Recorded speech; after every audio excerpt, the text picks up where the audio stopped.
What's up, DIY queens? It's your design bestie, Cara Newhart, and this is Make Space. Hello, and welcome back to Make Space. Today, I am in project mode. I'm covered in paint. I'm renovating the bathroom at Mulberry Manor.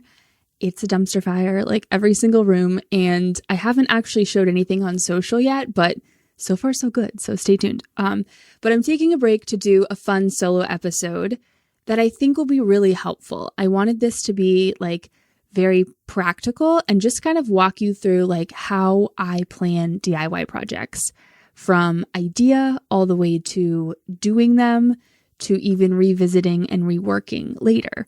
Because it's like you're never done with the project. I feel like this can be sort of a black box in terms of like how people actually make this happen, especially when you're scrolling on social media.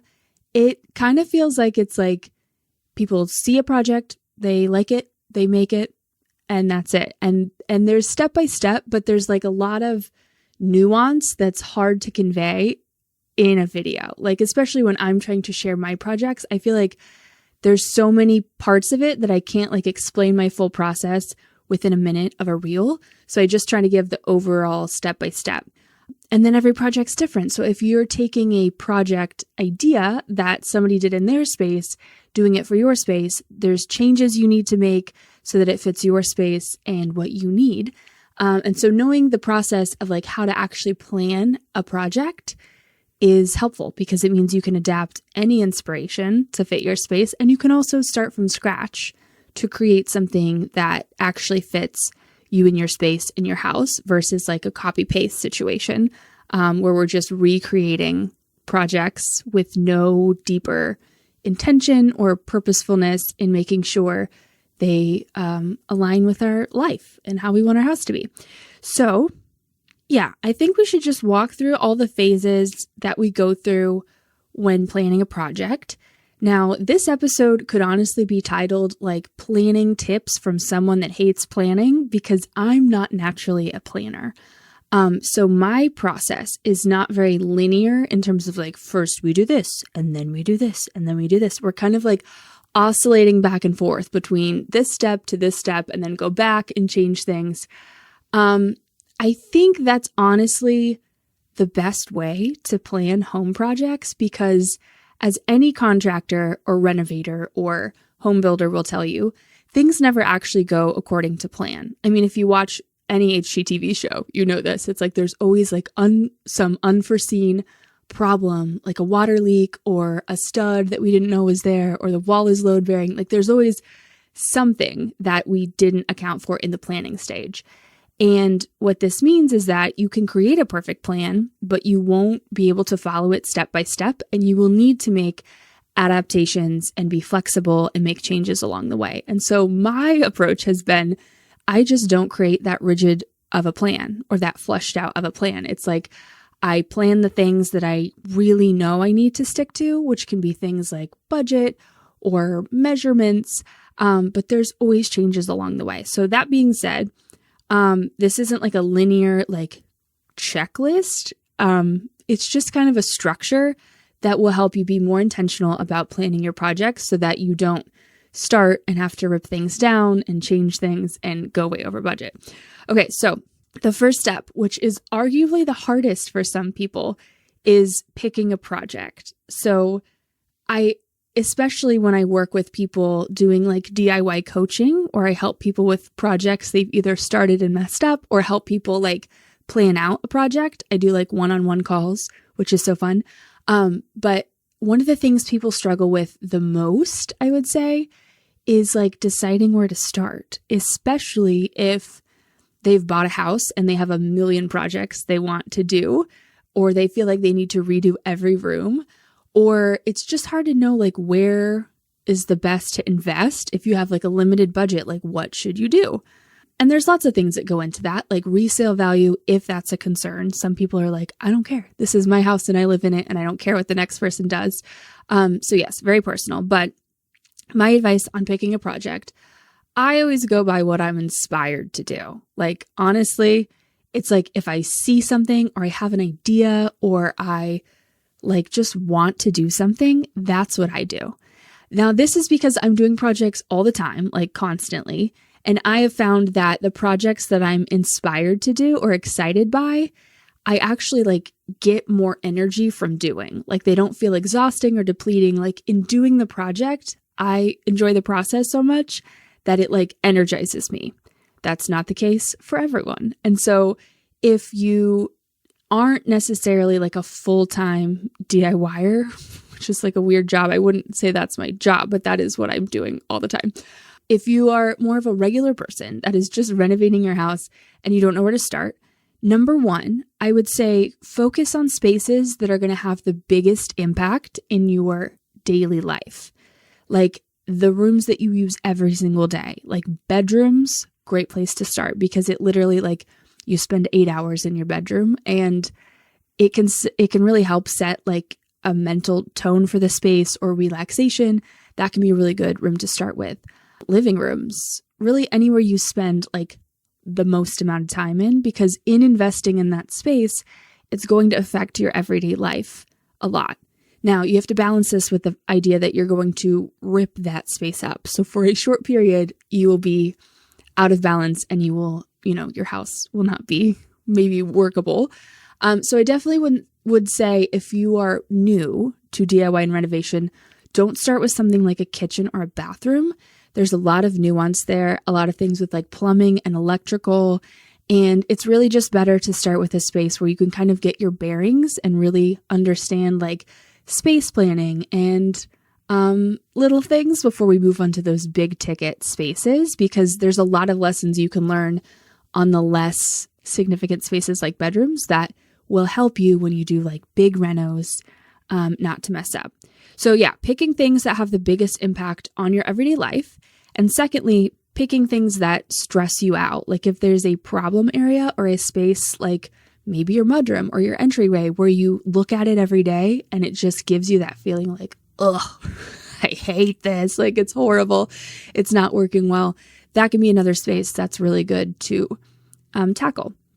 So with these, I feel like I should walk you through like a project that I've done and kind of give you examples so that we're taking the concept of like planning and bringing it down to like, here's a specific example of a project I did. So for me, I'm going to give the example of my coffee bar, which you can go check out on YouTube. I think it's like my best short and it makes sense because it's one of my favorite projects ever. But basically, there was this little weird nook in my kitchen. We bought like a builder grade house. And so they had added this, I want to say it was like 2.5 feet by like 2 feet deep nook, like cut out, drywalled, floor to ceiling, like a notch in the wall, basically. Everyone on YouTube is very convinced that this is where the fridge was supposed to go. It was not. There's no electrical in this little nook. And the fridge was on the other side of the kitchen. Like there was a dedicated space for the fridge. So this is literally just like, let's make a drywall box to make things more interesting. So the whole kitchen isn't a box. There's like a notch. So for the longest time, I put a plant in it. And it bothered me every day. I would like look at it and I'm like, what is this? Like who added this to the floor plan? It's literally the worst. It's so stupid. It's not serving any purpose. And so it bothered me for a long time, just from like a design perspective. There was no function really happening. And so I looked at it and I kind of realized like the way our kitchen was laid out, if someone was like in the kitchen in the morning trying to do anything, the person that was the coffee person, which is me, was always in the way, seemingly, to making the coffee. So I realized it would be cool if we had like a dedicated coffee bar that was still like really right next to the kitchen, like almost in the kitchen, but not necessarily like the things were on the counter, like by the stove or by other things. So I kind of started thinking like, what if this could be like a little coffee bar, like its own dedicated thing. Sidebar, me and coffee bars go way back. Like literally in high school, I made a coffee bar in my room because I love coffee. It fuels my whole life. Anyway, okay, so I decided this would be a coffee bar and that's how I picked the project. It was like over a few months of like looking at the space, being bothered by it, and kind of imagining what it could be. Like we cycled through a lot of different things. At one point it was like, it could be a wine bar. And then it was like, well, on the other side, there's actually a little cabinet area with a wine rack. So it makes more sense for that to go over there. It could be shelving. And then it's like, I have so many things that are shelving and I don't want just like more shelves to clean because I'm very bad at cleaning. So yeah, picking a project doesn't necessarily mean that you're like this one and you're just like immediately no. Sometimes it's like living in your space and noticing things that bother you or areas that are underutilized and kind of identifying that as like, okay, this place has potential. Like, what could I do here in this area to make it function better, look better, be more exciting? So yeah, sometimes picking a project happens over time. Okay, the next phase is to gather inspiration. This phase, I really like it to be kind of like running wild. Like in this phase, I'm not thinking about budget. I'm not thinking about the size of the area. I'm not thinking about like any of those constraints, which we did the whole episode on constraints and how to work within your limitations.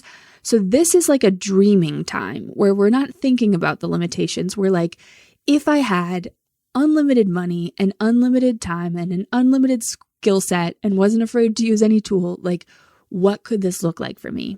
And so I like to go to Pinterest or any social media and start saving ideas. So I pinned all kinds of coffee bars that look nothing like the one I ended up with, but there were bits and pieces that I liked about it. Like I liked that there was tile and wood mixed together. I liked that there was like trim work or the way the shelves were or like little details or lots of plants or some things. It's like there wasn't anything specific. I just liked the vibe. So once you've picked a project or have identified an area that could use something, I would hone in on gathering inspiration in a way that's like dreaming. We're just exploring like what could be in this space with wide open possibilities.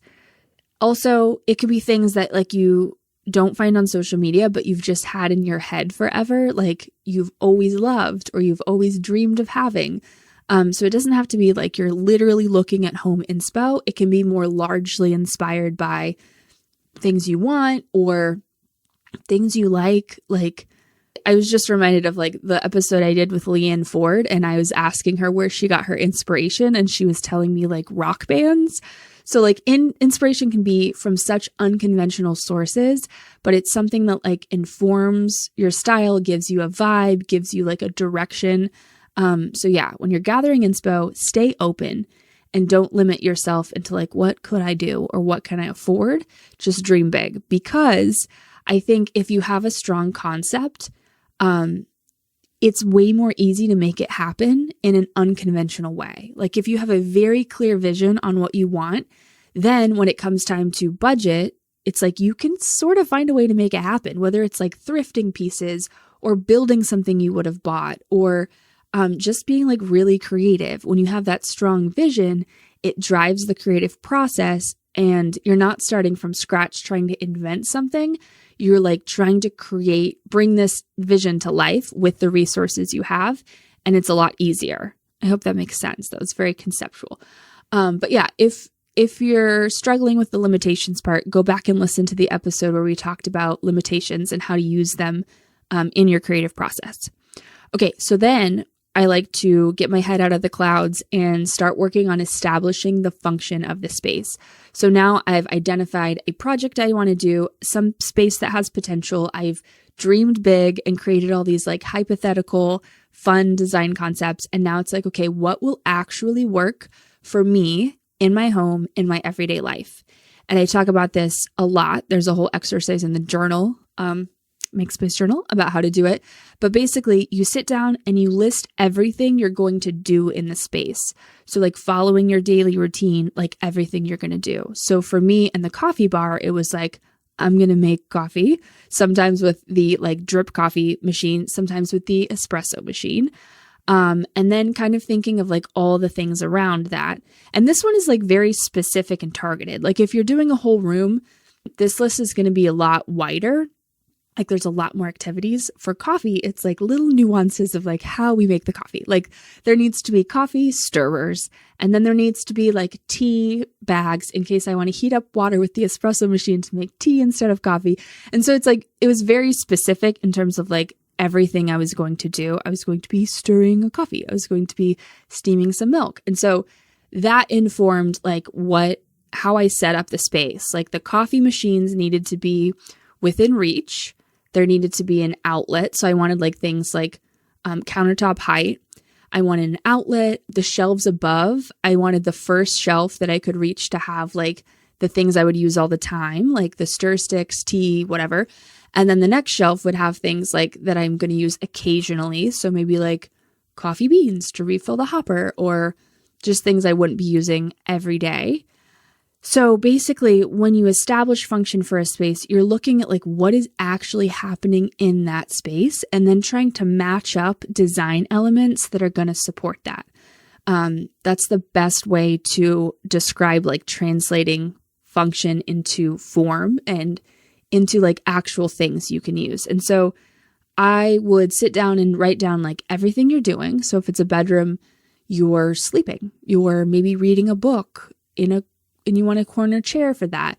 Maybe you want a vanity area because the bathroom is small and you want somewhere to get ready while someone else is in the bathroom. So you're not like linked to sharing that space. So whatever it is, like whatever about your daily routine is happening, write that down and then try to like think of design elements that would support that. Vanity area, you'd want a desk. Reading nook, you'd want a really comfy chair and a lamp. And so when you do it this way, it becomes a lot easier to identify design elements that you need versus looking at an inspo photo and plucking those out as like part of an aesthetic or part of a look. That can come next. Like then you pick the style of lamp you want based off of your style, or the style of desk you want based off of your style. But the first thing is the function. So I hope that makes sense. And if it doesn't, you should snag this journal because there's a whole exercise to help you through it. Okay, so then the next part is to like actually make the plan. So this is probably the part that you'd consider like planning the project. So this is usually the part where people start. Like you get an inspo photo and then you just start planning a project and you skip the other steps, which I think are honestly so important because they give you like context, a frame of reference, and a very like purposeful vision behind the plan that you're making instead of just making a plan. So with this, you would start with like measuring and sketching. So there's like complicated softwares if you're into that. I still go off of just like writing little measurements on a paper. The most advanced I usually get actually is I take a photo of the space and then I use the little markup tool on my phone or my iPad to draw things, which is really fun because it's like you don't have to have a complicated design software and you get to visualize like the actual space. So that's cool. I'm pretty sure I did that for the coffee bar. I think I took a picture and I drew like this trim style. I wanted it to be very like ornate and arched and have a header and be like a very like bold nook so that it wasn't just like drywall. So yeah, first part of making a plan, you're measuring, you're sketching out. And so with this, I like to draw different options, like based off of my reference photos and the function and the elements that I need to include.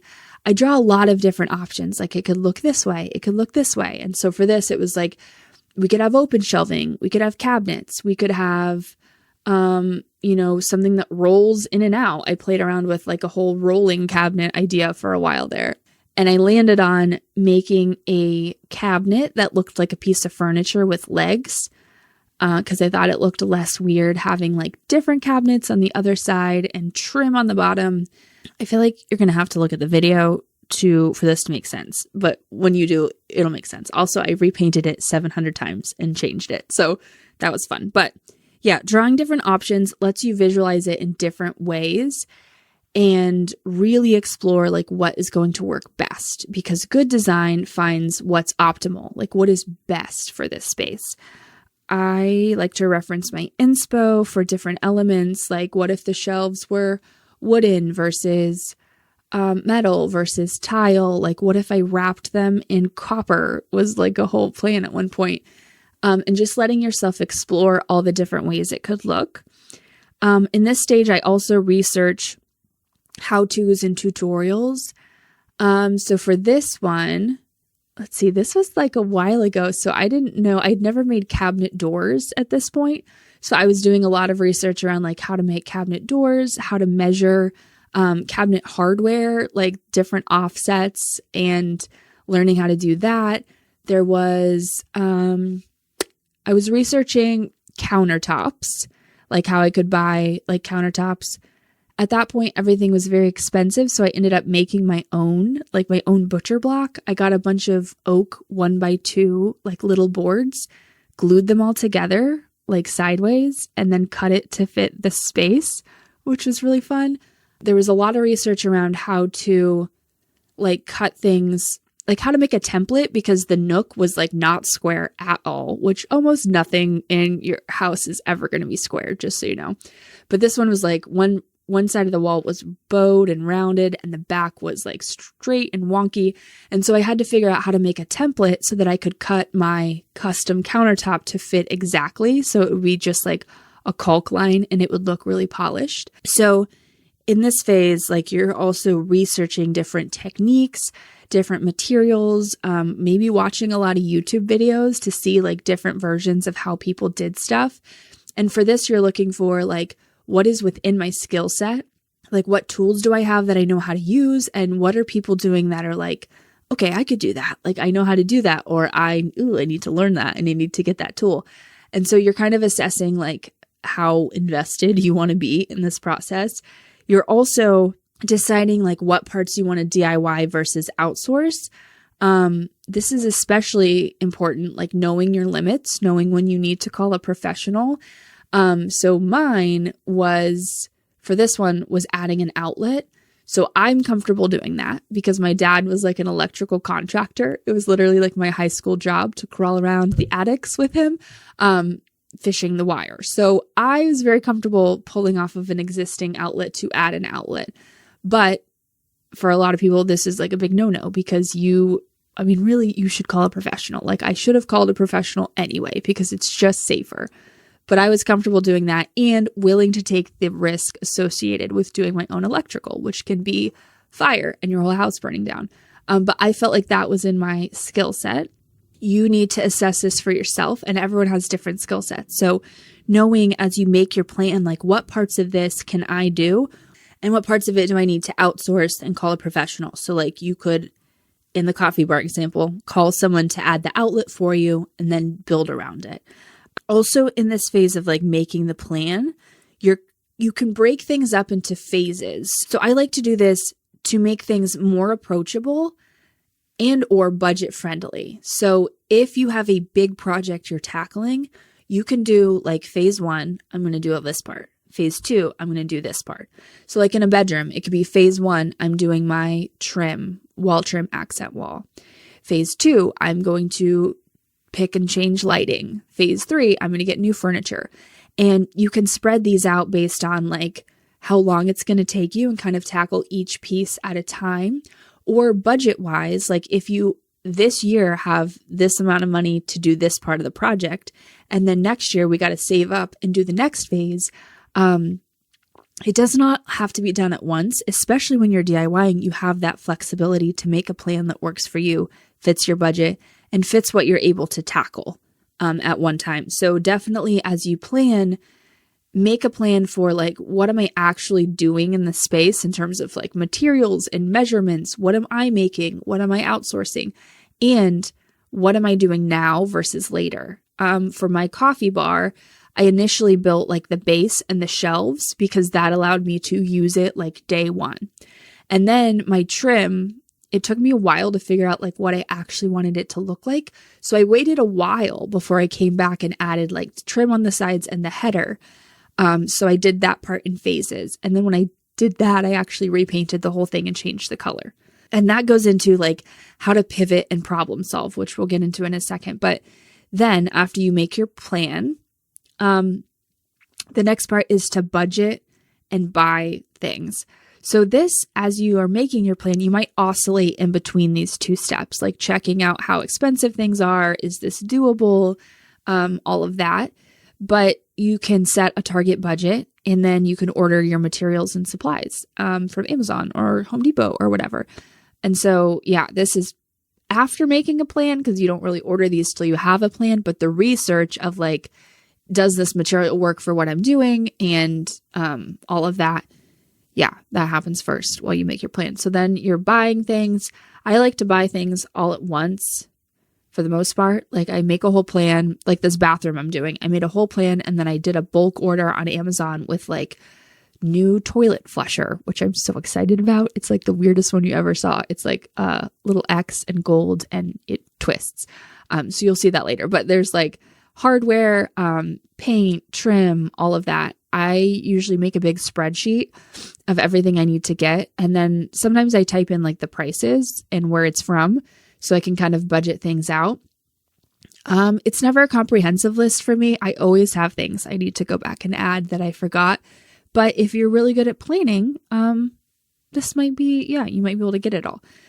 Okay, then the next phase is to dive in. So this is like demo, DIY, actually doing and starting the project, and yeah, making your thing. This is like where the problem comes up. Like you dive in, you start doing it, and then the unexpected thing happens, which it always does. And so then it's time to pivot and problem solve. So this looks like during the project, you run into a roadblock, you're revisiting tutorials to remember what they said to do. You're looking up new tutorials to figure out how to fix what you messed up. You're phoning a friend. You're calling your dad. You're calling somebody else in to help you. And I think the most important thing here is being open to solutions, like being open to changing the plan that you initially had, and realizing that like things could actually turn out better by doing this. I guess the example of mine was when I built the doors for the cabinet doors.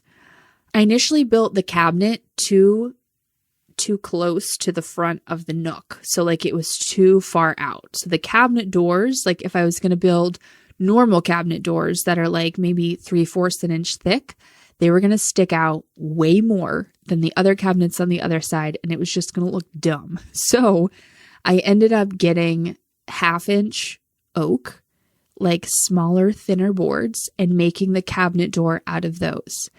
Because I did that, I did not have enough room in the back to like usually you route out, you create a little groove in the frame, and then you drop in a piece of wood and then secure it in there. So I ended up not really having a lot of space to do that, and couldn't find wood that was like working. So my pivots were, number one, I ended up using sheet metal, which was like very thin and gold and had a really cool pattern. And it actually made things way more interesting, because instead of trying to match with the existing cabinets and things looking like off because they didn't match exactly, things were visibly different, and it made like an accent, and it made like a focal point. And the sheet metal was just like a really interesting, fun texture that then when I carried throughout the kitchen with gold finishes, it like tied in really well. The second thing I did was, because I didn't have enough room on the back after I had routed out or cut like the little groove for the sheet metal to drop in to create like the middle of the cabinet, I used like photo things, like on the back of a picture frame, you know, the little like flicky thing that like slides over the back to hold it in place. I used those on the back of my cabinets to hold the sheet metal in place. So this actually made the cabinets interchangeable. So I could change out the sheet metal. At one point I took them out and I wrapped them with wrapping paper for Christmas, which was like a really fun, weird decor thing. And so in messing up by building my cabinet too deep, I was then able to like pivot and create something way different that I never saw coming, and very interesting and fun. And I ended up liking it way better, because like, hello, the middle of your cabinet can change out. Like, who has that? No one but me. And now maybe you, if you want to do that too. So yeah, being open that like, even if you mess something up, it's always fixable. Like, yes, there's times when it's going to cost you money, and that's frustrating when you like wasted money on materials, but it's fixable, it's salvageable, and most times it comes out better than expected. So yeah, in pivoting, you want to be open to solutions, open to exploring like something new. This phase is definitely a lot of the creative problem solving, how I talked about in the last episode that your creativity thrives when it's solving problems because it has like something to work with versus sitting down to a blank space and not knowing where to start. But yeah, there'll always be a problem. And the sooner you can get used to it, the better you hone your skill of pivoting, the more seamless it is. Like, I guess the most recent one in this bathroom, I built these built-ins and they were perfect. Like everything was cut so precisely. I caulked and it was perfect, ready for paint. And then I grabbed the wrong can of paint. It was the right color, the color we keep using out throughout the whole house, which is like better than beige. Right color, wrong paint. And what I grabbed was deck paint. Like deck paint that when you paint it on has this like gritty texture that you'd want in a patio deck so that when it gets wet, you don't slip. But on built-ins, it looked like literal, like I had mixed sand into the paint and then painted the built-in. So my perfectly smooth, beautiful primed built-ins were sandy, like textured. So yeah, before that would have been really frustrating. Now I know, okay, we just sand it down or we just use a heat gun, get it hot, and it'll peel right off. And so now I know those techniques, and I actually roped my best friend Jessie into doing it. She really like loves details and really it like bugs her and she can't let it be like wrong. So she sanded them for a long time, which I was so excited about because I hate sanding. But yeah, over time, you will mess things up all the time. I still mess things up all the time. Like that was such a dumb mistake. But here we are, like 5 years in and here we are still messing it up. So the sooner you can like get used to the mistakes and pivoting, the better you've honed that skill of, creative problem solving and pivoting. Okay. Then the next part, finishing the details. So this is something that I personally struggle with. I'm a big picture person. I don't necessarily like to spend time on all the tiny details.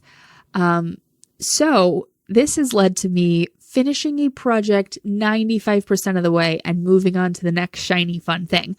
This is like a running joke on social media. Everybody calls it the 95% club, where you finish a project 95%.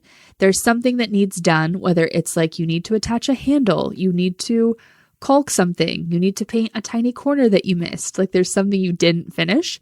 To the point where Jessie and I, my best friend, did a whole series for about a year that we called Finish Friday. And every Friday we would be on our Instagram stories showing everyone like, here's the beautiful reveal.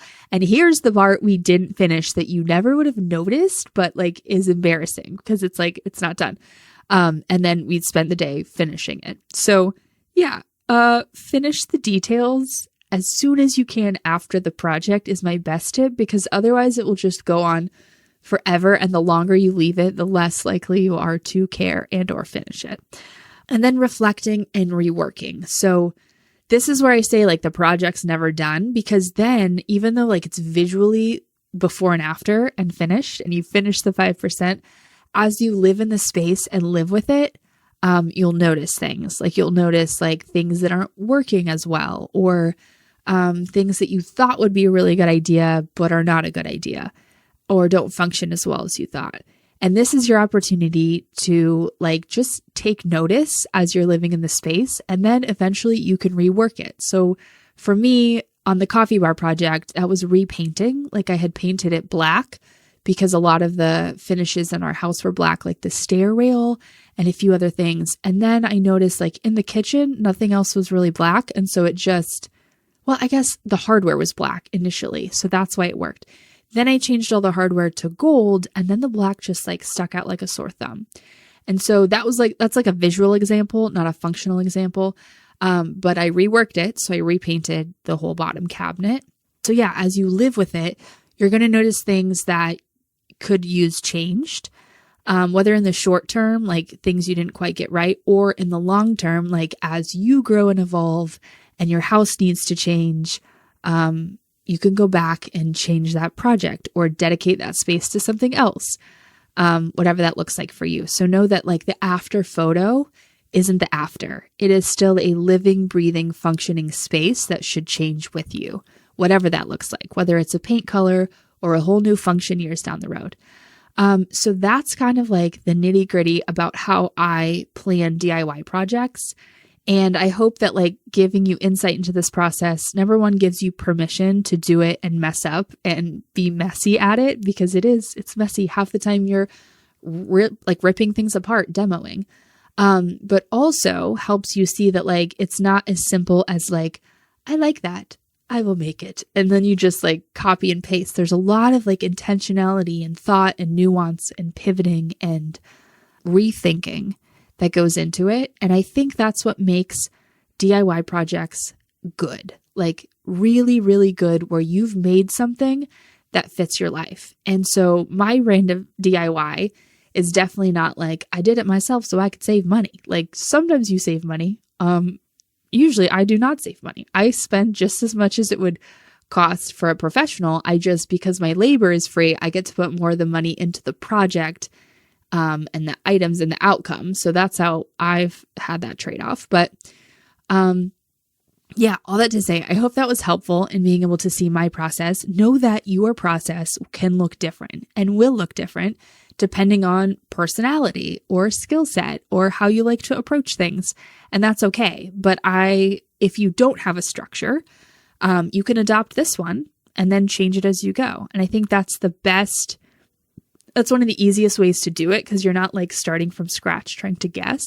You try it on and you're like, okay, I like this part, this works well, this doesn't, I'm going to do this instead, and make it yours. So yeah, that's how to plan and execute amazing DIY projects. I will see you next week for another exciting episode. Let me know what you thought. Come over to Instagram at MakeSpacePod, send me a DM. Let me know if you have a guest that I should have on. I have a few like dream guests that I'm trying to rope into coming on. But if there's someone like you want to hear from that you either saw on a show or they wrote a book or you just follow them on Instagram and they're really amazing, I would be so excited if you let me know and I could have them on too, because that would be, that's just really fun. So yeah, see you next week. Thanks for listening. And if you've got more episodes to catch up on, binge on. Don't let me stop you. But if you've got a second, you should come say hi on Insta at MakeSpacePod. And if you're an overachiever, you can also leave a review and I'll love you forever. If you're new here, hit that follow button to officially become a DIY queen and join all the amazing humans tuning in every week.